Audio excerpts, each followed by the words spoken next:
মনীষা সরকার দারিদ্রতা কিংবা দূরত্ব কোনো কিছুই তাকে থামাতে পারেনি। অদম্য ইচ্ছাশক্তির ফলে এইচএসসি পরীক্ষায় মানবিক বিভাগ থেকে পেয়েছেন জিপিএ 5। টাঙ্গাইলের মির্জাপুর উপজেলার কোট বহুরিয়া গ্রামের বাসিন্দা মনীষা সরকার। বাবা অজিত চন্দ্র সরকার পেশায় একজন নরসুন্দর। ভাড়া দোকানে কাজ করেন অজিত। টানা 2 বছরের ভাড়াও এখনো পরিশোধ করতে পারেননি। তাদের বসবাস মাত্র 5% জমির উপর ভাঙা টিনের ঘরে। বৃষ্টি নামলেই টিনের চাল দিয়ে পানি পড়ে। সংসারে লেগেই থাকে অভাব অনটন।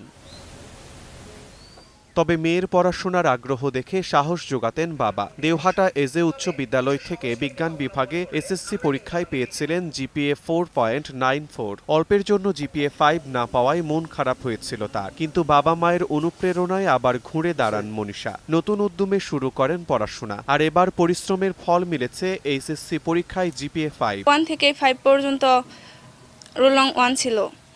এরপর আমি হাই স্কুল উঠলাম। হাই স্কুল উঠে স্বপ্ন ছিল বাবা মারও যে আমি হয়তো এসএসসিতে A+ পাবো, কিন্তু অল্পের জন্য A+টা মিস হয়ে যায়, 4.94 পায়। তো আমি খুব ভেঙে পড়েছিলাম, কিন্তু আমার বাবা মা পরিবার থেকে আমাকে উৎসাহ দিয়েছে, আমার পাশে থেকেছিল, বলেছিল যে এবার হয়নি তো কী হয়েছে, পরের বার হবে। তারা আমার সাথে থেকেছিল।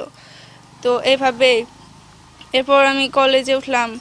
আমার পর্যাপ্ত যে প্রাইভেট পড়াটা উচিত ছিল সেটা আমি পড়তে পারিনি।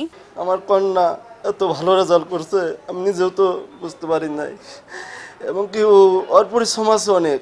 ও পরিশ্রম করেছে, দিনে রাত্রে সমানে পড়েছে, এবং কি কলেজে বাড়ি থেকে হেঁটে যেও লেখাপড়া করছে অনেক, কিন্তু ওর যে চাহিদা আমি আসলে দিতে পারি নাই বাবা ভাইয়া।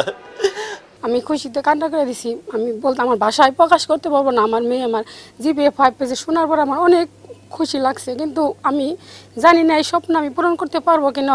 অনেক আশা, ও বিসিএস ক্যাডার হয়ে উপজেলা প্রশাসনের চাকরি করবে, কিন্তু ভগবান জানি না সেই আশাটুকু আমার পূরণ করতে দেবে কেন। আমার আর্থিক অবস্থা খুব নিম্ন, ঠিক আছে, কিন্তু আমি প্রশাসনের কাছে বা সরকারের কাছে বা দেশের বেসরকারি কিছু প্রতিষ্ঠান আছে তাদের কাছে আমার আকুল আবেদন, তারা যদি আমার দিকে একটু তাকাইতো, আমার মেয়ের দিকে তাকাইতো, আমি খুব খুশি হইতাম। মনীষার সাফল্যে খুশি এলাকাবাসীও। তার সাফল্য যেন বজায় থাকে এমনই প্রার্থনা সবার। মনীষার অদম্য ইচ্ছাশক্তির কথা শুনে পাশে থাকার আশ্বাস দিয়েছেন উপজেলা নির্বাহী কর্মকর্তা। তাদের আর্থিক দৈন্যদশাকে মোকাবেলা করেও তার পড়াশোনাকে কন্টিনিউ করে গিয়েছে এবং জিপিএ 5 পেয়েছে।